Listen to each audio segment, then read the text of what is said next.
దందాను నమ్ముకున్నవాడు ఆ దందాకే బలయ్యాడు. వీధి రౌడీ స్థాయి నుంచి హత్యలు చేసే వరకు ఎదిగి ఆఖరికి ఆ తరహాలోనే హతమయ్యాడు.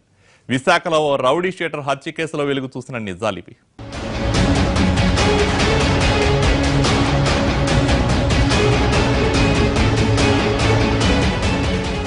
4 రోజుల క్రితం విశాఖలో కలకలం.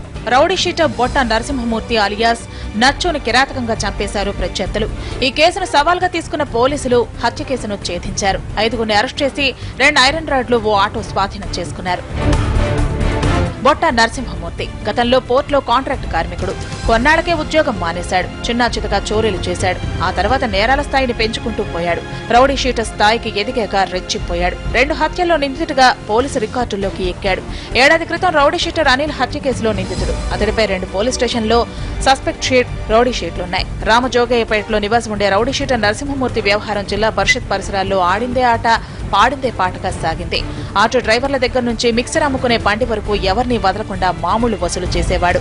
మద్యానికి, సిగరెట్లకు, ఇతర అవసరాల కోసం డబ్బులివ్వమని వేధించేవాడు. ఎవరైనా ఎదురు తిరిగితే అంతే, చంపేస్తానంటూ బెదిరించేవాడు. ఈ వసూళ్ల దందానే అతడి హత్యకు ప్రధాన కారణమైంది.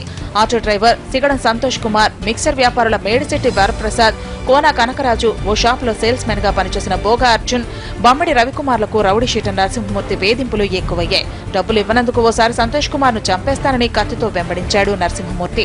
ఈ వేధింపులు భరించలేని 5గురు అతన్ని మట్టుబెట్టాలని ప్లాన్ చేశారు. పథకం ప్రకారం జిల్లా పరిషత్ సమీపంలోనే నాక్ రీజనల్ ట్రైనింగ్ సెంటర్ వెనక మందు పార్టీ ఏర్పాటు చేశారు. నరసింహమూర్తి బాగా మద్యం తాగిన తర్వాత ఐరన్ రాడ్లతో వెనక వైపు నుంచి బలంగా తలపై మోదీ చంపేశారు.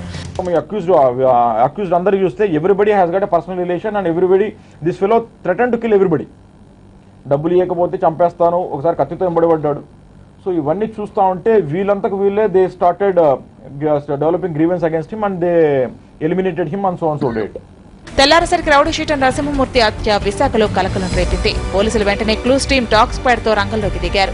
అనుమానితులను ప్రశ్నించారు. రంగంలోకి దిగిన ప్రత్యేక బృందాలు 5గురు నిందితులను బోయపాలెం సమీపంలో అదుపులోకి తీసుకున్నారు. వారి నుంచి 2 ఐరన్ రాడ్లు, ఓ ఆటో స్వాధీనం చేసుకున్నారు. డ్రంకర్ స్టేజ్ లో ఉన్నాడు ఎవరు, ఈ డిసీజ్డ్. ఇంకొక అతనితో కూర్చొని మందు తాగాడు. తాగిన తర్వాత 5 మంది వెళ్ళారు. ఇంకొక ఎక్స్ట్రా బాటిల్ కొని అతనికి ఇచ్చారు. ఇచ్చి అతనికి ఫుడ్ అంతా ఇచ్చిన తర్వాత ఫుల్ గా డ్రంక్ అయిన తర్వాత అతన్ని రాడ్స్ తీసుకొని నెత్తి మీద అందరూ కలిసి 5 మంది కలిసి కొట్టి అతన్ని చంపేసేసి ఇద్దరు పరారీ అయినారు. తర్వాత వెంటనే ఒక స్పెషల్ టీం ఫామ్ చేసి వీళ్ళని ట్రేస్ చేసి బోయపాలెం దగ్గర పట్టుకుని అరెస్ట్ చేసి వీళ్ళందరినీ కూడా రిమాండ్ పంపించడం జరిగింది. రౌడీ షీటర్ నచ్చు వేధింపులు భరించలేక హత్య జరిగిందని పోలీసులు చెబుతున్నప్పటికీ ఈ మాటపై మొదటి నుంచి పలు అనుమానాలున్నాయి. ఈ హత్య వెనుక ప్రత్యర్థులైన కొంతమంది రౌడీ షీటర్ల హస్తం ఉందనే టాక్ వినపడుతోంది. ఈ విషయాన్ని ధృవీకరించిన పోలీసులు హత్య కేసుతో ఇంకెవరికైనా సంబంధం ఉందా అనే కోణంలో దర్యాప్తు కొనసాగిస్తున్నారు.